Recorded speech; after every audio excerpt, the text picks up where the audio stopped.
God does not call the qualified. He qualifies the called. Yeah. You can hear this over and over again, but until you feel it and you live it, there's a huge perspective shift. Like, he is not going to leave you alone. He's not going to abandon you. He's your father. So he is going to be there right with you. So nothing could go wrong. Those lies are going to come up. It's up to you if you believe them or not. The parent that's sitting on the sideline, right? And he's constantly barking at you, saying, you're trash, you're not good, you don't belong in there, dude, you're too small. All those things. If you decide to believe them, they're going to get to you. What's up, everybody? Welcome back to the podcast, the Living Gratitude Podcast. I'm here with my lovely co-host, my wife. Today, we're going to be going over our Truth Over Lies deck. So if you want to show them the deck, and we're going to be going over just one lie and then the truth, how it's affected our lives, and then how we applied it and how we use God's word to renew our minds, you know? Mm-hmm. So the lie of the day that we're going to be going over is I don't belong anywhere. I don't belong anywhere is a huge lie that we tend to fall back into a lot of the times, especially when you're moving through faith and you feel like everything's going right. And there's certain moments in your life where you feel like, what am I doing here, God? Mm-hmm. Why did you put me here? And then kind of like a lot of discouragement, I feel like, right? I think just in general, a new season of your life. You've never lived that life, so you feel like, what am I doing here?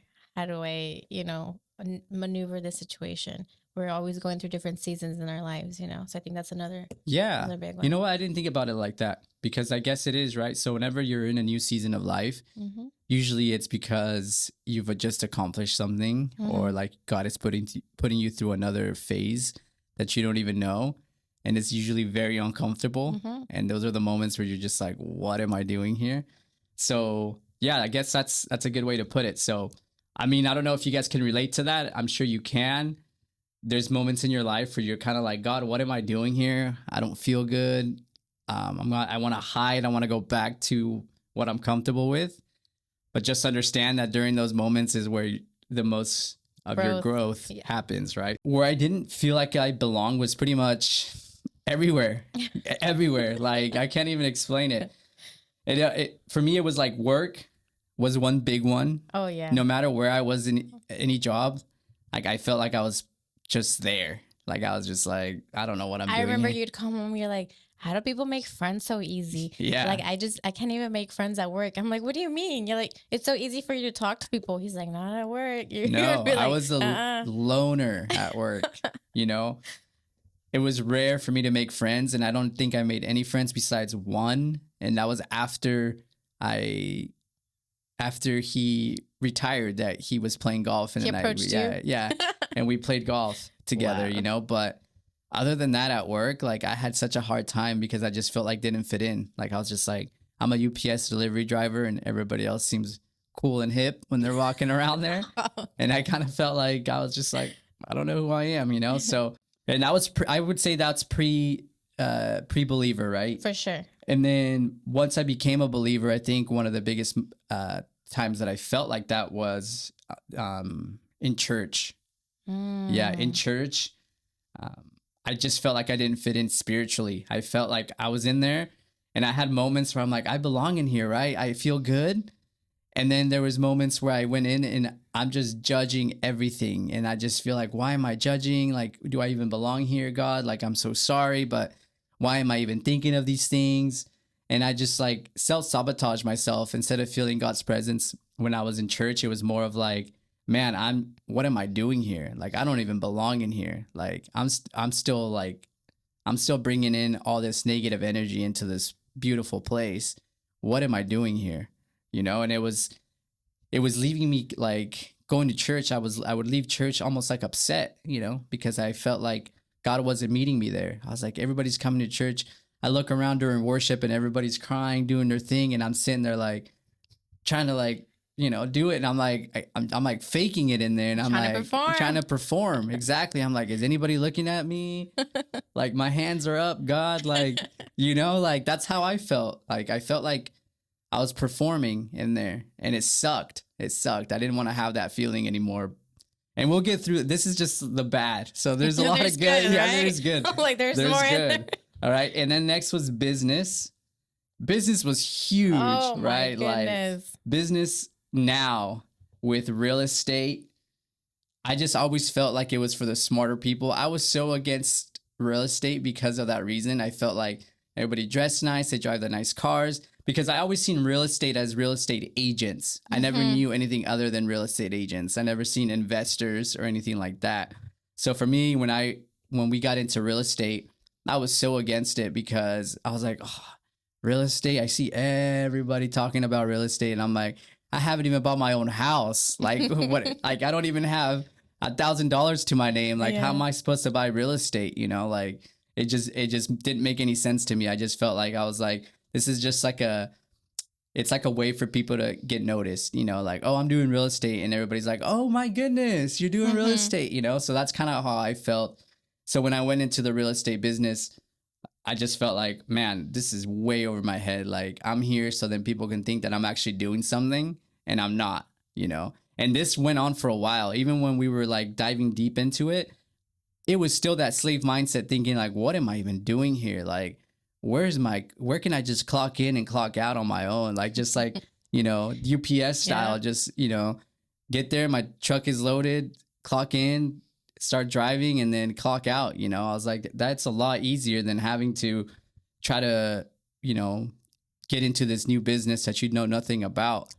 But like I said, there's better. There's good news from this, okay? And then even now, it's just like the lie that I get the most from this is like, am I even cut out for any of this? You know, in the ministry, you know, I never imagined being in this walk with God, having this relationship with Him, and having this intimacy with Him. Never thought I would experience this moment in my life. Am I cut out for any of this stuff that's in my life, right? And it's constant things that, you know, just little lies that get whispered in your ear. It's the enemy, you know, he's just barking. He's barking from the sidelines. He's talking trash, you know. If you guys ever played basketball or anything like that, you know, you've had that, or any kind of sport, you've had that, you know, that one parent that's just, he can't go out and play because he's too old, but he's in there just barking at you, you know, talking trash, trying to get in your head. And if you let him get in your head, you know, you're going to start making mistakes. You know, you let your emotions get the best of you, and then you let those moments get to you. And then next thing you know, you're bouncing the ball off somebody else's head, or, you know, you're smacking the ground, and everybody sees that you're upset. So like coach takes you out. Now you're out of the game, and now you can't do anything. You know what I mean? Now you're tied up. So that happened to me a lot during basketball. Let me tell you, I was a hothead. So I don't know if you want to explain how it kind of shows up in your life. For me, pre-believer, it was definitely like my whole life too. Like it never belonged. You know, I have brothers. I have no sisters. I always felt like I wanted a sister. So I always really wanted to fit in with girls, but I had such a hard time fitting in with girls, you know? So I would perform. I would do things not because I wanted to, but just to please other people, you know? Like, oh, that's what you want to do? I'll do that too, you know, just to fit in. But in my heart, I'm like, I really don't want to do that, you know? That's me not fitting in. I just really wanted to try so hard. And honestly, I feel like most of my life was like that, you know? And I feel like, I know for sure I'm like the black sheep in the family.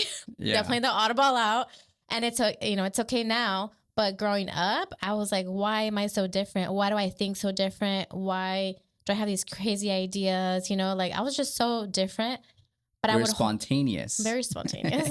But I would hold back, you know, like inside I always wanted to say something, but I just felt like I couldn't because I wasn't going to be accepted, I felt like, you know. And I'll let you know now, you know, when we talk about it, like how my perspective has changed. But honestly, it was growing up, it was really a lot of my family. I feel like I didn't fit in with my family, and I didn't fit in with friends. That was like my biggest thing, you know. And, you know, now being a believer, I would say for sure at church, that was a big one for me too. Not church in general, but just like our faith journey. You know, I felt like, am I even doing this like for reals? Like, am I being authentic or am I not? You know, like, am I really trying to be nice or am I nice? I had to really like question it. You know, I'm like, no, I am a nice person, you know? So now as a believer, I have seen it play out so many times in my life as well. Definitely, you know, starting a new church, or actually going to church in general. Wasn't going to church before whatsoever. So that imposter syndrome really kicked in. Like, do I belong here? Is this where I'm supposed to be? You know, starting real estate, same thing as a woman in real estate. I'm like, this is not a women's thing. I still in my head, I think because of the growing up, I feel like men, men lead, men do this, or men, men have those kind of jobs. Women don't do that. Yeah. And you've seen it play out in our business where I'm like, no, that's not my kind of role. Like, I Yeah. sit behind here. This is what I do. Like, talking to people, I'm like, no, that's not my thing. So definitely the imposter syndrome hit real hard, And obviously the struggle I just had with coaching as a, wrestling. Yeah. That was a big one for me. I felt like, what am I doing here? I don't belong here. Yeah. This is not me. Like, I did this years ago. I can't do this now, Yeah. Especially as a coach, as a woman. Like, this is not for me, I feel like it's kicked in every aspect of my life, in every pillar. I like to talk about the 4 pillars: your business, your faith, your family, and your health.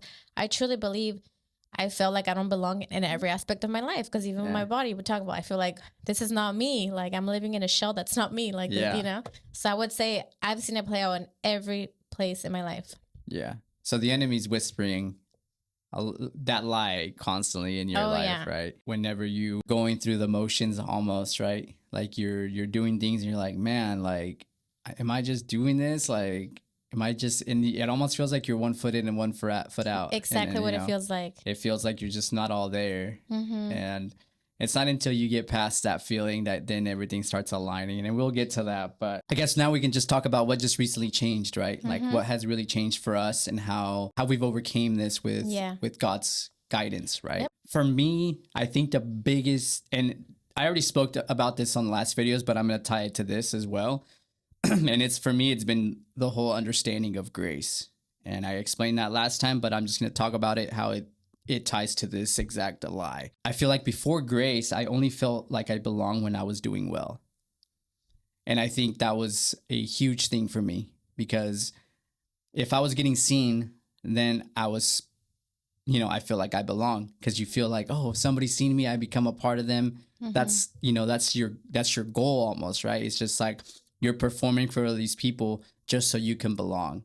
And if nobody sees you, then you don't belong.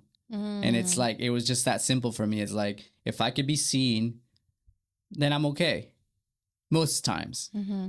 But if not, then I'm hiding, I'm upset, I'm just, tearing myself down, beating myself up, because I feel like I didn't do enough to be seen and I don't belong now. Right. So that was a huge thing for me. So that was, grace helped me overcome that. And then after grace, now I feel like I've realized that even when I'm growing, that I belong. No matter what it is that I'm doing, God has put me in that situation for a reason. And he's not just leaving me there and then saying like, oh, I'm going to place you here, I'm going to get going. But you can handle it yourself, right? Mm-hmm. So that's when that feeling of belonging doesn't fit in, doesn't feel good, because you feel like I'm in this new situation and I got to do this on my own. And no one's here to guide me or help me. So I'm just going to be scared, be afraid, and I'm just going to hide in the corner and feel like I don't belong. And then you keep tearing yourself down more and more. And all you're trying to do is figure out an escape. Like, you're just trying to figure out, like, how am I going to get out of this? Mm-hmm. Instead of like, how am I going to embrace this? How am I going to get out of this? So I realized that in those moments where God places you in somewhere, he's like telling you, okay, here we go. Let's walk this together. So now you belong to him, mm-hmm. and he's the Almighty. So if you belong to him, what can go wrong? So that's kind of how I've approached it with grace. And during those moments, those lies still come through, right? Even when you are a believer, the fear that comes from it, the doubt, the out of place, the feeling of not being built for this, it comes up, but now you just stop believing it. Mm-hmm. The lie is coming, but you don't believe it anymore. You understand now that it's just a thought. It's not your identity anymore, And that alone, like, when I first figured that out, when I felt that, it was the beginning of the year, this year, because all of last year, I was wrestling with this. Every single question that I had after every little breakthrough always came back to something like this. Mm-hmm. And it wasn't until Andy told me, you need to really understand what grace is, and then you'll get through this. And I was like, I know grace, and I'm like, do I know grace? So that was a huge thing. It's just like, those lies are going to come up. It's up to you if you believe them or not. Mm-hmm. Like I was saying earlier with the parent that's sitting on the sideline, right? And he's constantly barking at you, saying, you're trash, you're not good, You don't belong in there, dude. You're too small. All those things. If you decide to believe them, they're going to get to you. If you decide to just say, thanks, dude, I don't need that. All right. I know who I am. I know who Christ is in me. You know, I know whose identity I'm rooted in now. Just believing that. And then one thing that I do want to say about this, that now that I'm in my walk with God, I'm peaceful in everything that I'm doing. And I think people can take that the wrong way, like saying that you have the perfect life or anything like that, or you don't have any struggles. No, the struggles are there. The struggles are always there. Like I'm constantly catching myself struggling. But what I mean is like the peace that I have from doing all of this, even when it's hard, the peace that I get from coming to God and understanding that I'm with him and that he's with me, I know that I'm aligned to what he wants me to do. Mm-hmm. I know that this is a path that he had for me and that he placed me here. So now when I'm walking this path with him, right? Now when I'm here with him and he's here with me all the time, no matter what gets in front of me, I'm peaceful, you know? Yes, I get pissed off. You know, I get angry. I get frustrated. All those things happen, but it's just not my identity, right? You learn that you're like, oh my goodness, why did I do that? Mm-hmm. And you get convicted, and that conviction leads to you going into prayer and being like, Lord, forgive me for that. But you know how I am. You know how you wired me. Help me get out of this situation, you know? And that alone just lets you just be like, you know, you're just grounded again. You're humbled, you know, you get that, you know, punch in the gut mm-hmm. and you just suck it up. And then you're like, I know what the right thing it is to do. And then that's for me to go apologize and then move on. Yep. I've noticed the fruits of that. Yeah. So that's kind of like how it's kind of changed in me recently. And I don't know if you want to explain how it's changed with you or anything like that. For me, I would say I had two big shifts in this last year and this last season. I mean, way many more than that, but two big ones from what I shared. Because, you know, we walk through the same things, we go through the same journeys, which is insane. I'm going to say it every time. I think that is so crazy. Yeah. So for me, a big one was realizing, and this was not only pre-believer, but also even just this last year, I had to really, this was hard for me to realize that not everyone is meant for me. Oh. That was so hard for me to understand because I was such a people pleaser. Yeah. And I had to understand, like, not everyone is meant for you. Not everyone is going to like what you do. Not everyone's going to approve what you do. And it's crazy, but sometimes, and most of the times, they're the friends that you already have in your circle. Yeah. And it's okay because to that, I've learned that there's so many amazing people out there. We've met so many amazing friends that I didn't even have to go out of my way to. It just happened so organically, you know? So while slowly becoming a person inside out, we've made new friends. And I realized, like, wow, the friends that I was scared to lose or, you know, even family, they're just not meant for me in this season of my life. And it's okay. It doesn't make them a bad person. It just means in the phase I'm at in my life right now, they're just not meant to be in my life for that, how I thought they would, you know? And with that came so much peace of not having to perform, not having to do things, thinking what they're going to think of me, you know, things of that sort. And it really goes back to what your identity is, how you mentioned, like, who is your identity? Who does Christ say you are? You know, and it's really knowing your identity. And that's one big point. Point number two, this was another huge one for me. This ties back to like the real estate, the wrestling. Yeah. And it goes back to God does not call the qualified. He qualifies the called. Yeah. You can hear this over and over again, but until you feel it and you live it, there's a huge perspective shift because you're not going to be ready for most of the things God calls you to do. Yeah. He will call you, he'll convict you, and he'll put that message in your heart like you need to go do this. And you can't get it out. You can't get it out. Nah. And you're like, but how? I'm not ready. I don't know how to do that. How am I going to talk to those people? How am I going to say these things if I don't have the tools? Well, guess what? Like how you mentioned, he walks with you, holding your hand, guiding you through the whole thing. If you're aligned with him, if it is something that he called you to do. Like, he is not going to leave you alone. He's not going to abandon you. He's your father. So he is going to be there right with you. So nothing could go wrong. Yeah. And that was a huge one for me to understand, because I felt like, what am I doing in this relationship, talking to these people? And now understanding who Christ is, understand how Jesus, coming to him for everything and putting him in the center, like, there is no question, no doubt, no fear, that I just go to him. Yeah. You know, so that was a huge perspective shift for me, because anything he places for me to do, I'm like, I know I'm going to be fine. You know, even just praying for people, you know, that was a huge one for me. I'm like, I can't do this. Like, I'm not that kind of woman that goes and like, I don't have those words to pray for people. Yeah. And now I've been put on the spot. You've seen it firsthand. That I'm like, I need a year to prepare, you know, like, give me time to, and it's like, I've been put in the spot, like, no, you're praying. And I'm like, what? Yeah. And what I do, God, Holy Spirit, lead me, guide me, tell me the right words, help me, you know, guide this prayer. You know, I'm in the right place, my heart, you know. Yeah. And it just worked out just fine. Like, I had no fear, like slight fear, but you do it anyways, right? Yeah. And that is a big thing too. That's another little to add to that. He doesn't call the qualified, he qualifies the called. You have to do it scared. Yeah. Because that fear is going to go away. It's just like a slight fear, because it's the fear of the known that we just naturally have. It's uncomfortable. It's something you've never done. Yeah. But you do it anyways. And that's where the growth happens. That's where the shift happens. And God meets you where you're at. So that was a big, big one for me. Wow. Yeah, that's beautiful, because I think everybody can attest to that, right? We've all felt very unqualified for what God has in store for us. And we try to find every excuse to try to get out of it. You go around asking people to give you that confirmation, like, someone here is going to tell me, hey, yeah, you shouldn't be doing that. Yeah. But when you're surrounded by the right group of people, guess what? They're the ones that are always going to be there supporting you and be like, no, that's what God is wanting you to do. You should do it. Yeah. And if you surround yourself with people who don't think like you in that way, guess what? They're going to try to drag you down. Oh, yeah, dude, don't do that. No. Are you sure?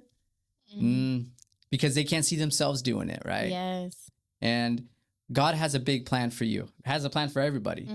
And that's the beautiful part about belonging, that when you come to Christ, he's equipped you for something in your life. He's given you some talent in your life, right? And if you understand who God is and how he's going to place you in the moments that you need to be in, things start changing and you're like, what? Like, how did this even happen? Yeah. The next thing that I want to talk about is, how have I seen this fruit in my life? The belonging fruit, right? Because we talked about how we felt before, how we felt like when, you know, God came into our lives and he was, you know, renewing our minds. But now let's talk about how we've noticed that in our life. And I think that's the best part about it, right? The fruit that comes from trusting him and being obedient and relying on him and just moving forward and not caring anymore, right? That beautiful feeling of peace that comes from, from alignment, right, with God. One of the biggest breakthroughs for us has been the ministry side, right? Like, we had no idea that we were going to be able to even pull this off. And even when we were creating these, we were kind of like, is this like just a selfish product? Why are we doing it? Like, is it even going to be for us, or is it for somebody else, or what's going to happen, or how are people going to buy it, or anything like that? But then in the moment, you reminded me to like slow down and really think about what God wants us to do with them. And then the things that happen with those cards, like the people that we've been able to touch. And I had a moment to think about that just this last time, whenever we were at that basketball game. And I remember we seen that homeless lady there, right? And then I was kind of like, oh, what do I feel convicted to do something to help her out? And I looked for my wallet and I didn't have any money. I never carry cash. And, you know, it sucks, but I never carry cash. So she was collecting bottles. And then I was like, oh, that's one thing we can do. We have a bunch of bottles. I have like 30 water bottles in my car all the time, in cans. So we decided to empty out all the water bottles that we had, cans, and we gave her like a solid 15. And I was like, here you go. But I can see her pain. Like, I felt God telling me, like, she needs something, you know, she needs some encouragement. She needs prayer. She needs love, you know? And I remember telling you, like, because I needed confirmation. Like I was just kind of like, God, is that you speaking to me, or is that just like me overthinking, thinking that I can go and change people? You know, like it's those moments, and I was Yeah. kind of like, no, like I don't want to do this. It's not for me. Like, and I asked just like, hey, I think I like, should I go give him a deck of cards? And you're like, well, it's like, are you feeling like God is convicting you to do that? And I was like, yeah. Well, then go give him the cards. So then I remember getting out and just like walking over to her, and then I had the deck of cards in my hand, and then I started talking to her, just kind of like, hey, I just wanted to let you know that you're not alone, you know, that God is here with you. And I kind of just started talking to her in that way. And right when I started saying that, like she just started getting very emotional, and she started like really tearing up. And I'm not very good in those moments, because like almost like now I'm getting better because I allow myself to really feel that. But when I see people feeling that kind of way, it's almost like my mind starts going to like different directions just so I can avoid that feeling. And then I was like, oh no, like she started crying. What do I do now? You know, so then I was like, hey, just to let you know, my wife and I created these deck of cards, and we want you to have them. You know, it's just scripture based cards that allow you to get through tough moments in your life. And just kind of gave her the rundown on that. And she just like, you know, started crying, and, you know, she didn't know what to say. And then I was like, you don't have to say anything. You don't have to give me anything, you know, but can I just leave off in prayer? And then she said, yeah. And I prayed for her. And the whole time I was praying for her, I had my eyes closed and I opened them up, and she's just sitting there staring at me the whole time. So I was like, oh my goodness, you know, like, and she was very thankful for them. And I remember 2 days later, I was telling you, I was like, man, I don't know if she's ever going to do those, what she's going to do with those cards, if she's even going to open them. Like, it's not money. Like, she probably needed money.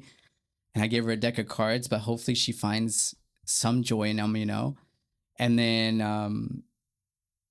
all of a sudden we had a new subscriber on our website. And I was like, what the heck? So let me go check who it is. And they showed the name.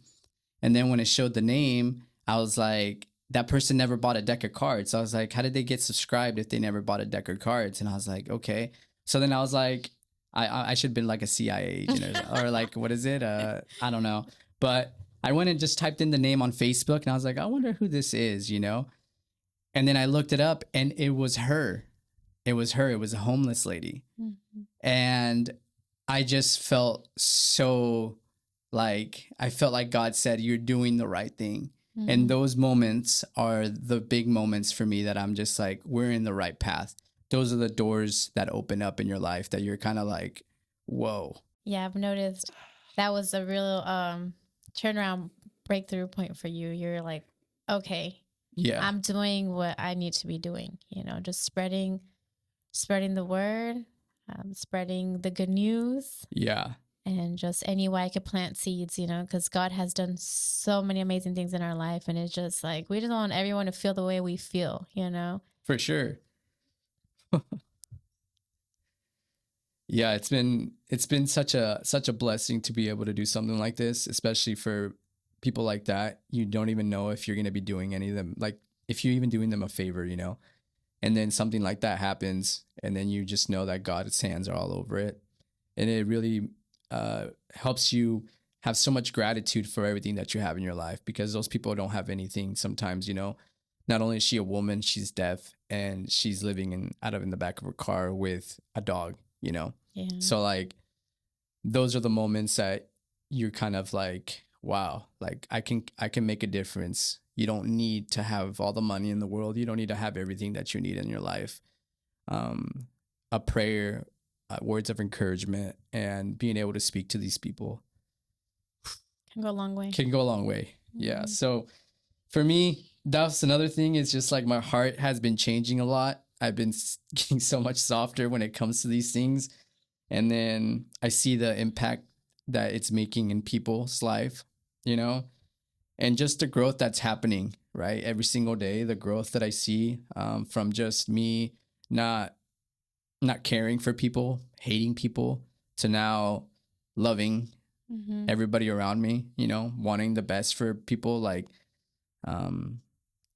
just kind of crying when they cry and, being happy when they're happy, like that's one of the biggest things that has changed me, is just like that growth every day, that just shows me that the fruit has just confirmed that we're aligned with what he wants us to do, that fruit that we see every single day when we have a breakthrough, or the moments where we feel like, what are we doing here?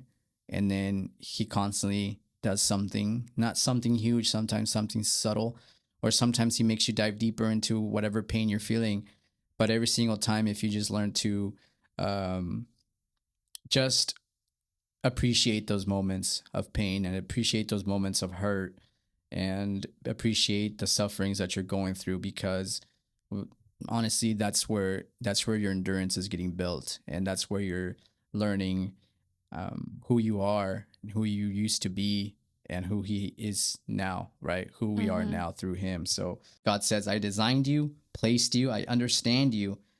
It's no longer I don't belong. It's more of God saying, I put you there. You belong. Yeah, I'll just add a little bit to that, just kind of confirming what you're going through. I'm seeing your growth, and it's amazing to see everything you're going through, especially your heart softening, because now you know what it feels like.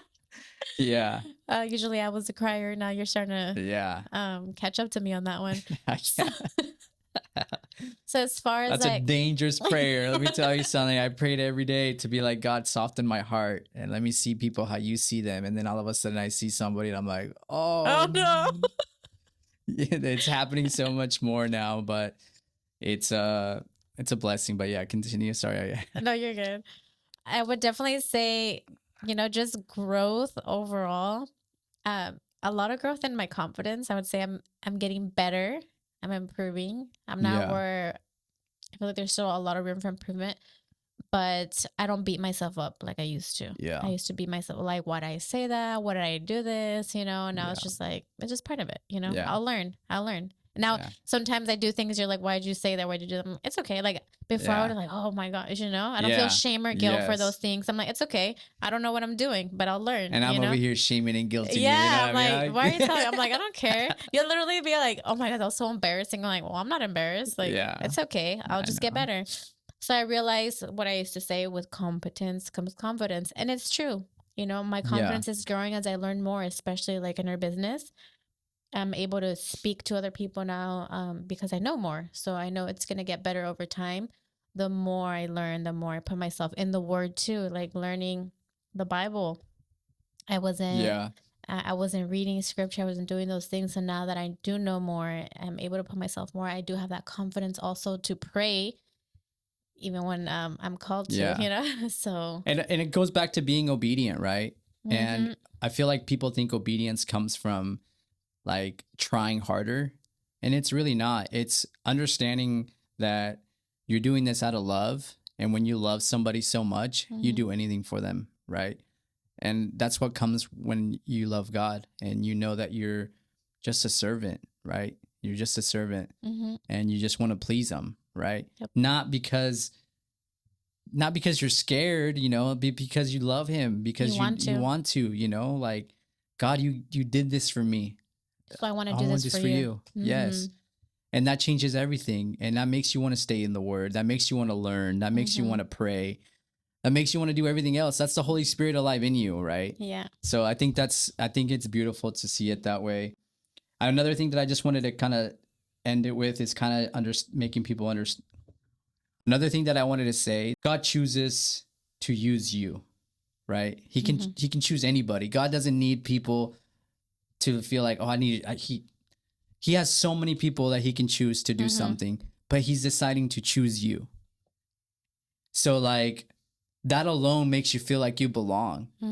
He's waiting for you. He can give that assignment to anybody else, but he wants to bless you because you're his child and he loves you and he wants to see you grow. So whenever you feel like you're being chosen, see that as an invitation to grow. Because that's what he wants. He wants to renew your mind. He wants to mold you and shape you into who he told you are, who you are aligned to be. So don't take that for granted. Yeah. Step into that moment. step into it, step into faith, right? Walk in there. Be like, you know what, Lord, I don't know what we're doing, but let's go. Yeah, next time or whenever you get that conviction and you get that, like, why me, God? Why me? Why do you want me to do this? Because I know we sometimes go through that. Yeah. Think of it like, yay me, because I get to do this, right? Because he gave me the assignment and I get to do this. So I think that's a big shift Yes. too, thinking that way. But that's the beautiful thing, right? That's the good news. Yeah. Ladies and gentlemen, that's the good news. That's the gospel, right? Yeah. That's the good news. So we'll wrap up there. Thank you guys for watching. Once again, the Truth Over Lies deck. It's a huge tool for us. Hit the subscribe button, hit the like button, hit the link, go check them out. At least go see how they look like on the images and everything else. But I appreciate you guys watching. And yeah, don't forget to subscribe. Thank you and God bless.